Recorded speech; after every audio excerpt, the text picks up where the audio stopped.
Hello everyone, welcome back to the Search Creator YouTube channel. ಇವ okay. So ಈಗ ನಾವು machine learning ಮಾಡೋ question ಪೇಪರ್ನ ಬಿಟ್ಟಿದ್ದವರು ಅಂತ ಹೇಳಿದ್ವಿ. ಮತ್ತೆ ನೀವು ನಮ್ಮ ವೆಬ್ಸೈಟ್ ಅಲ್ಲಿ ಕೂಡ ಡೌನ್ಲೋಡ್ ಮಾಡಬಹುದು ಅಥವಾ ಅಫಿಷಿಯಲ್ ವೆಬ್ಸೈಟ್ ಅಲ್ಲಿ ಕೂಡ ನೀವು ಡೌನ್ಲೋಡ್ ಮಾಡಬಹುದು ಅಂತ ಹೇಳಿದ್ದೆ. ಸೊ ಈಗ ಅದ್ರ ಓವರ್ ವ್ಯೂ ನೋಡೋಣ. ಮಾಡಲ್ 1 ಅಲ್ಲಿ ಇಷ್ಟು ಕ್ವಶನ್ ಕೊಟ್ಟಿದ್ರೆ ನೀವು ಯಾವ ಕ್ವಶನ್ ಅಟೆಂಡ್ ಮಾಡಬೇಕು, ಯಾವ ಅಟೆಂಡ್ ಮಾಡಬೇಕು, ಎಷ್ಟು ಮಾರ್ಕ್ಸ್ ಸಿಗಿದೆ ಮತ್ತು ಕ್ವಶನ್ ಏನಂತ ಈಗ ಜಸ್ಟ್ ಒಂದು 5 ಮಿನಿಟ್ಸ್ ಡಿಸ್ಕಸ್ ಮಾಡೋಣ. ಆಮೇಲೆ ನೆಕ್ಸ್ಟ್ ವಿಡಿಯೋದಲ್ಲಿ ಪ್ರತಿಯೊಂದು ಕ್ವಶನ್ ಕೂಡ ಇನ್ ಡೆಪ್ತ್ ಆಗಿ ಡಿಸ್ಕಸ್ ಮಾಡೋಣ. ಯಾವ ತರ ಬರೀಬೇಕು, ನೀವು ಏನೇನ್ ಪಾಯಿಂಟ್ಸ್ ನ ಬರೀಬೇಕು, ಯಾವ ಡಯಾಗ್ರಾಮ್ ಇದನ್ನ ಮಾಡ್ಬೇಕು, ರೈಟ್ ಮಾಡ್ಬೇಕು ಅಂತ ಇನ್ ಡೆಪ್ತ್ ಆಗಿ ಡಿಸ್ಕಸ್ ಮಾಡ್ತಾ ಹೋಗೋಣ. ಸೊ ಮೊದಲೇ ಮಾಡಲ್ ನೋಡಿ, ಮೊದಲೇ ಮಾಡಲ್ 4 ಕ್ವಶನ್ ಇರುತ್ತೆ. ಇದು 1A ಮತ್ತೆ 2AB ಅಂತ ಇರುತ್ತೆ. 1AB 2AB ಅಂತ ಇರುತ್ತೆ. ಸೊ ಇದು 6 ಕ್ವಶನ್. ನಿಮ್ಗೆ ಇವೆರಡು ಡಯಾಗ್ರಾಮ್ ನೋಡಿ, ಇಲ್ಲೇನಿದೆ ಫಸ್ಟ್ ನೇದು 1AB define machine learning, explain its relationship to other fields with neat diagram, ಇಲ್ಲೇನಿದೆಯಲ್ಲ. ಸೊ ಇದು 10 ಮಾರ್ಕ್ಸ್ ಕ್ವಶನ್ ಇರುತ್ತೆ. ಇದನ್ನಾದ್ರೂ ಅಟೆಂಡ್ ಮಾಡಬಹುದು. ಇದನ್ನಾದ್ರೂ ಅಂದ್ರೆ 1B ಈ ಫುಲ್ ಕ್ವಶನ್ ಅಟೆಂಡ್ ಮಾಡ್ಬೇಕು ನೀವು. 1A 1 ಈ ಫುಲ್ ಕ್ವಶನ್ ಅಟೆಂಡ್ ಮಾಡಬೇಕು. ಅಥವಾ ನಮ್ಗೆ ಇದು ಗೊತ್ತು, ಇದು ಎರಡನೇದು ಗೊತ್ತಾಗ್ತಿಲ್ಲ, ಸೊ ನಮ್ಗೆ ಎರಡನೇದ್ರಲ್ಲಿ ಇದು ಗೊತ್ತಾಗಿಲ್ಲ ಅಂದ್ರೆ, ಸೊ ಇದು ಬರ್ದ್ಬಿಟ್ಟು ಇದನ್ನು ಬರೆದ್ರೆ ನಿಮ್ಗೆ ಮಾರ್ಕ್ಸ್ 1ಕ್ಕೆ ಮಾತ್ರ ಸಿಗುತ್ತೆ. ಒಂದೇ ಅಟೆಂಡ್ ಮಾಡಿದ್ರು ಅದಕ್ಕಾದ್ರೂ ಸಿಗುತ್ತೆ, ಇಲ್ಲಾಂದ್ರೆ 2 ಅಟೆಂಡ್ ಮಾಡಿದ್ರು ಅದಕ್ಕಾದ್ರೂ ಸಿಗುತ್ತೆ. ಸೊ ಎರಡಕ್ಕೂ ಮಾರ್ಕ್ಸ್ ಸಿಗೋದಿಲ್ಲ. ಕೇರ್ಫುಲ್ ಆಗಿ ನೀವು ಅಟೆಂಡ್ ಮಾಡಬೇಕು. ಒಂದು ಮಾತ್ರ ಅಟೆಂಡ್ ಮಾಡಬೇಕು. ಈ ಎರಡು ಕ್ವಶನ್ ಒಳಗೆ ಒಂದು ಕ್ವಶನ್ ಅಟೆಂಡ್ ಮಾಡಬೇಕು. ಸೊ 6 ನೀವು ಕೇರ್ಫುಲ್ ಆಗಿ ನೋಡ್ಲೇಬೇಕು ನೀವು. ಓಕೆನಾ. ಸೊ ಈಸಿ ಆಗಿದೆ ಕ್ವಶನ್ಸ್ ವಿತ್ ಆನ್ಸರ್ಸ್. ನಾವು ಕೂಡ ಆಲ್ರೆಡಿ ಸಾಲ್ವ್ ಮಾಡಿದೀವಿ. ಅದನ್ನು ನೆಕ್ಸ್ಟ್ ವಿಡಿಯೋದಲ್ಲಿ ಇನ್ ಡೆಪ್ತ್ ಆಗಿ ಹೇಳ್ತಾ ಹೋಗ್ತೀನಿ. Next 1B explain different types of machine learning with neat diagram. Diagram ಬರ್ಬಿಟ್ಟು ಅದ್ರ ಟೈಪ್ಸ್ ಏನೇನಿದೆ ಅಂತ ನಾವು ಬರೀಬೇಕು. ನೆಕ್ಸ್ಟ್ ಇನ್ನೊಂದು ಎರಡನೇ ಕ್ವಶನ್. ಸೊ ಇದು ಅಂದ್ರೆ ಈ ಪರ್ಫೆಕ್ಟ್ ಆಗಿರೋದು ನಮ್ಗೆ ಡೌಟ್ ಇತ್ತು ಅಂದ್ರೆ ಅವಾಗ ಎರಡನೇ ಕ್ವಶನ್ ಅಟೆಂಡ್ ನೀವು ಮಾಡಬಹುದು. 2AB ಅಟೆಂಡ್ ಮಾಡಬಹುದು. ಸೊ ಅದ್ರಾಗ ಸಿಂಪಲ್ ಕ್ವಶನ್ ಏನು, ಡೇಟಾ ಅಂದ್ರೆ ಏನು. ಸೊ ಚಾಪ್ಟರ್ 2 ಅಲ್ಲಿ ಬರ್ತಿದ್ದು ಡೇಟಾ ಅಂದ್ರೆ ಏನು, ಅದ್ರಾಗೆ ಬರೋ 6 V's ಚಾಪ್ಟರ್ 2 ಅಲ್ಲಿ ಬರುತ್ತೆ. ಬಿಗ್ ಡೇಟಾದಲ್ಲಿ ಎಷ್ಟು ವೀಸ್ ಇದೆ, ವೆರೈಟಿ ಎಲ್ಲ, ವ್ಯಾಲ್ಯೂಮ್ ಎಲ್ಲ ಇದೆಯಲ್ಲ. ಸೊ ಅದ್ರ ಬಗ್ಗೆ ಇನ್ ಡೆಪ್ತ್ ಎಕ್ಸ್ಪ್ಲೇನ್ ಮಾಡಬೇಕು. ಸಿಂಪಲ್ ಇದೆ, ಇದನ್ನು ಕೂಡ ನೀವು ಓದಬಹುದು. ನೆಕ್ಸ್ಟ್ ಇನ್ನೊಂದು 2B explain data processing with example. Data processing ಯಾವ ತರ ಆಗುತ್ತೆ ಅಂತ ವಿತ್ ಎಕ್ಸಾಂಪಲ್ ಮುಖಾಂತರ ನಾವಿಲ್ಲಿ ಬರೀಬೇಕು.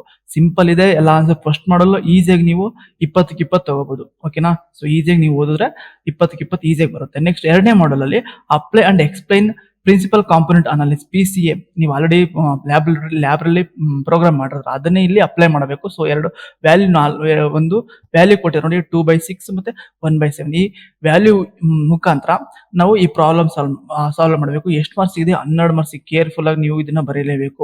ಆನ್ಸರ್ಸ್ ಕರೆಕ್ಟ್ ಆಗಿ ನೋಡ್ಕೋಬೇಕು. ಯಾವ ತರ ಪ್ರಾಬ್ಲಮ್ ಇರುತ್ತೆ, ಏನೇನು ಅವ್ರು ಫಾರ್ಮುಲಾ ಅಪ್ಲೈ ಮಾಡ್ಬೇಕು ನಾವು, ಮತ್ತೆ ಆನ್ಸರ್ಸ್ ಏನು, ಅದಕ್ಕೆ ಬರೋ ವ್ಯಾಲ್ಯೂಸ್ ಯಾವುವು.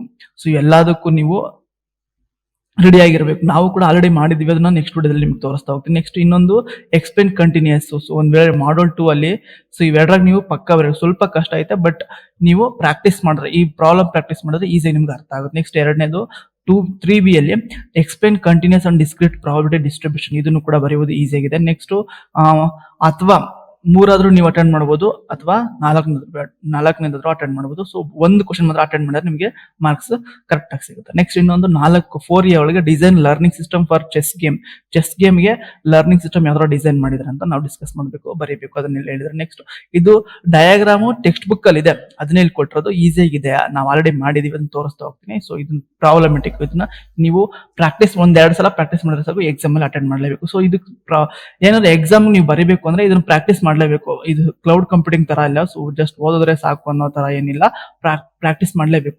ಒಂದ್ಸಲ ಅಂದ್ರೆ ಪ್ರಾಕ್ಟೀಸ್ ಮಾಡಬೇಕು. ನೆಕ್ಸ್ಟ್ 3ನೇ ಮಾಡಲ್. ಸೊ 3ನೇ ಮಾಡಲ್ ಅಲ್ಲಿ ಸೊ ಇದು ಕೂಡ ಸ್ವಲ್ಪ ಕಷ್ಟ ಇದೆ ನೋಡಿ. ಅದ್ರಾಗ 5AB ಅಥವಾ 6AB ಅಂತ ಇರುತ್ತೆ. 5AB ಒಳಗೆ ಥಿಯರಿ ಇದ್ರೆ, 5B ಒಳಗೆ ಸ್ವಲ್ಪ ಪ್ರಾಬ್ಲಮ್ ಇದೆ. ಸೊ ಆಲ್ಮೋಸ್ಟ್ ಆಲ್ ಒಂದು 2, 3, 4, 5 ಈ ಮಾಡೆಲ್ ಒಳಗೆ ಏನಿರುತ್ತೆ, ಪ್ರಾಬ್ಲಮ್ ಇದ್ದೇ ಇರುತ್ತೆ. ನೀವು ಕೇರ್ಫುಲ್ ಆಗಿ ನೀವು ಪ್ರಾಕ್ಟೀಸ್ ಮಾಡಬೇಕು.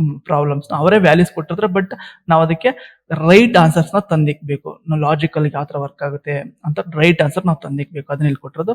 ಫಸ್ಟ್ನೇ 5A ಒಳಗೆ design distinguish between local weighted regression with linear regression, multiple linear regression, logistic regression, ಮತ್ತೆ ಈ problem apply weighted KNN algorithm ಇಲ್ಲಿ ಅಪ್ಲೈ ಮಾಡಿ. ಈ ಡೇಟಾ ಸೆಟ್ ಕೊಟ್ಟಿರ್ತಾರೆ, ಈ ಡೇಟಾ ಸೆಟ್ ನಾವು ಅಪ್ಲೈ ಮಾಡಿದ್ರೆ ಆನ್ಸರ್ ಬರುತ್ತೆ. ಅದನ್ನ ನಾನು ನಿಮಗೆ ನೆಕ್ಸ್ಟ್ ವಿಡಿಯೋದಲ್ಲಿ ತೋರಿಸ್ತಾ ಹೋಗ್ತೀನಿ. Next 6A make use of entropy and information gain to discover root node for the decision tree for the following data set. ID3 algorithm use ಮಾಡ್ಕೊಂಡು ಅವರ ಡೇಟಾ ಸೆಟ್ ಕೊಟ್ಟಿದ್ದಾರೆ.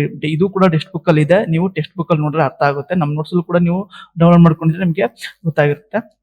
ಓಕೆನಾ. ಇದು ಎಲ್ಲ ಪ್ರಾಬ್ಲಮ್ ಎಲ್ಲ ಟೆಕ್ಸ್ಟ್ ಬುಕ್ ಅಲ್ಲಿ ಇದೆ. ಓಕೆನಾ. ಸೊ ನೀವು ಟೆಕ್ಸ್ಟ್ ಬುಕ್ ಒಂದ್ಸಲ ಗಮನ ಹರಿಸಿದ್ರೆ ನಿಮಗೆ ಗೊತ್ತಾಗಿರುತ್ತೆ.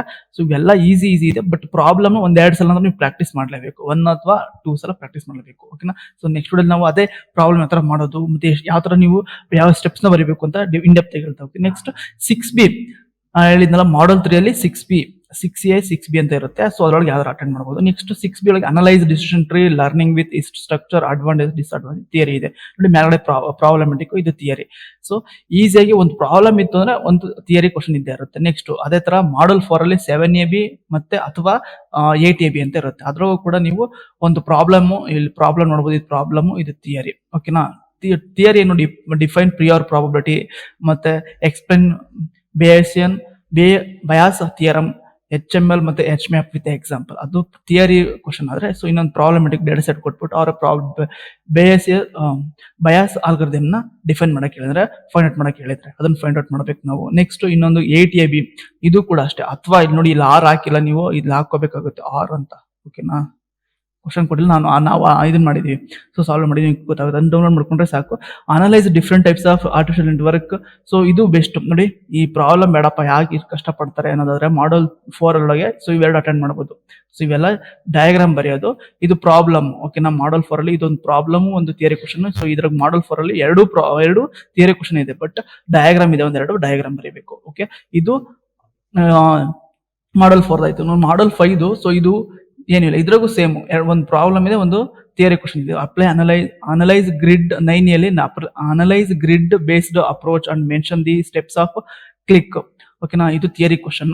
ನೆಕ್ಸ್ಟ್ ಒಂದು ಪ್ರಾಬ್ಲಮ್ ಕ್ವಶನ್ ಡೇಟಾ ಸೆಟ್ ಕೊಟ್ಬಿಟ್ಟು ಈ ತರ ಸಾಲ್ವ್ ಮಾಡಕ್ ಕೇಳಿದ್ರೆ. ನೆಕ್ಸ್ಟ್ ಇವೆರಡು 10AB, ಇದು ಕೂಡ ಅಷ್ಟೇ. ಏನು ಅಂದ್ರೆ, ಸೊ ಎರಡು ಥಿಯರಿ ಕ್ವಶನ್ಸ್, ಇದು ಕೂಡ ಅಟೆಂಡ್ ಮಾಡಬಹುದು, ಈಸಿಯಾಗಿ ಅಟೆಂಡ್ ಮಾಡಬಹುದು. ಸೊ ನಿಮಗೆ ಕಷ್ಟ ಆಗೋದು ಎಲ್ಲಿ ಅಂದ್ರೆ, 3ನೇ ಮಾಡಲ್ ಒಂದು ಪ್ರಾಬ್ಲಮ್ ಅಟೆಂಡ್ ಮಾಡಲೇಬೇಕು. ನೀವು ಯಾವ್ದೇ ಪಿಕ್ ಮಾಡಿದ್ರು ಕ್ವಶನ್ಸ್ ನ 5A 5B ಸೆಲೆಕ್ಟ್ ಮಾಡಿದ್ರೆ ಒಂದು ಪ್ರಾಬ್ಲಮ್ ಇರುತ್ತೆ, ಅಥವಾ 6A 6B ಒಳಗೆ ಒಂದು ಪ್ರಾಬ್ಲಮ್ ಇರುತ್ತೆ. ಸೊ ನೀವು ಡೆಫಿನೆಟ್ಲಿ ಒಂದು ಅಟೆಂಡ್ ಮಾಡಲೇಬೇಕು. 3 ಅಲ್ಲಿ ಮಾಡಲ್ 3 ಅಲ್ಲಿ, ಮಾಡಲ್ 4 ಮತ್ತೆ ಮಾಡಲ್ 5 ಅಲ್ಲಿ. ಸೊ ಮಾಡಲ್ 5 ಅಲ್ಲಿ 10AB ಅಟೆಂಡ್ ಮಾಡಿದ್ರೆ ಸಾಕು, ಥಿಯರಿ ಕ್ವಶನ್ಸ್. ಮತ್ತೆ ಅದೇ ತರ ಮಾಡಲ್ 4 ಅಲ್ಲಿ 8AB ಅಟೆಂಡ್ ಮಾಡಿದ್ರೆ ಸಾಕು, ಥಿಯರಿ ಕ್ವಶನ್ಸ್. ಮಾಡಲ್ 2 ಅಲ್ಲೂ ಕೂಡ ಅಷ್ಟೇ ಥಿಯರಿ, ಒಂದು ಪ್ರಾಬ್ಲಮ್ ಇದೆ. ಮಾಡಲ್ 2 ಮತ್ತೆ ಮಾಡಲ್ 3 ಸ್ವಲ್ಪ ಕಷ್ಟ, ಎರಡರಲ್ಲಿ ಒಂದು ಪ್ರಾಬ್ಲಮ್ ಇದ್ದೇ ಇರುತ್ತೆ, ಅದನ್ನ ನೋಡಬಹುದು.